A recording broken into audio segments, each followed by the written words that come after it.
not discussing this in Washington. Thank you. First of all, tell me more about your work with Senator Boxer. Tell me what she's got in mind. Well, this is the San Onofre right here. That's the one in Orange County? No, that's Diablo Canyon. San Onofre has been shut down. By the way, the reactor is parked in our, and that's a whole nother commentary out here on the Energy Solutions site, which is, well, they've been delisted. These are the people in charge of our nuclear waste.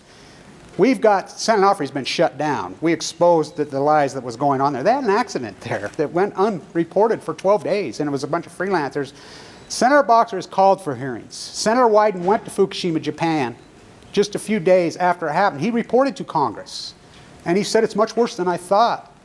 Now, Gregory Jack, who was head of the Nuclear Regulatory Committee, resigned over this. Now Allison McFarland's head, which I know, she has ties to this university. And this thing is a catastrophic night. It's a triple meltdown that is being pushed in the Pacific. Now, the USS Reagan went in early. Now, Senator Boxer has called for hearings.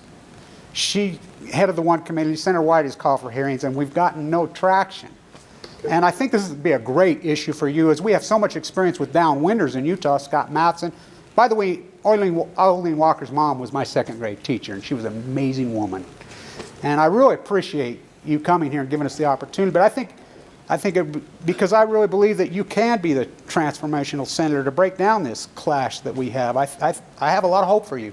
Thank you, thank you. And I appreciate you bringing this to my attention. My dad was a downwinder as well. I lost him to cancer 17 years ago. It was only after his death that we learned that the cancer he had... I'll sit down and let you talk. Oh, thank you. Based on the type of cancer he had and where he had lived and when he had lived, he was a downwinder, and his cancer was linked to that. And so, how are you doing, by the way? Well, I was given 2 months to live, and it's 23 months, and I'm alive. I was down to 119. So.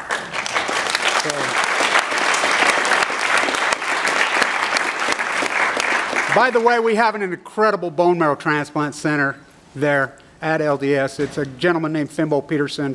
It's an amazing, and they hire all these beautiful Weber State nurses. Wonderful. And I think you answered my question. I was about to ask you where the LDS mission was, and I was slow to get the joke. That was your LDS mission. Yeah, I'm still on it. First of all, Ron Wyden, who's my Democratic colleague from Oregon, he's the chairman of the Energy and Natural Resources Committee. I served on that committee with him. He's become a good friend, and we've worked across the aisle on a number of issues where he and I agree. When I get back to Washington on Monday, I'm going to talk to Ron Wyden about this very issue. And I'll give your aide my information. I've been the spearhead on this whole fight from this university, by the way. And so I'm glad to hear that you are friends with Wyden, because he's been out on front of this issue, and I think you guys can really do a lot for this country in addressing this. He's a good man. He and I have a number of pieces of legislation we're working on together related to our Fourth Amendment rights, trying to protect our Fourth Amendment rights against excessive interference by the NSA and other intelligence gathering. Thank you, sir.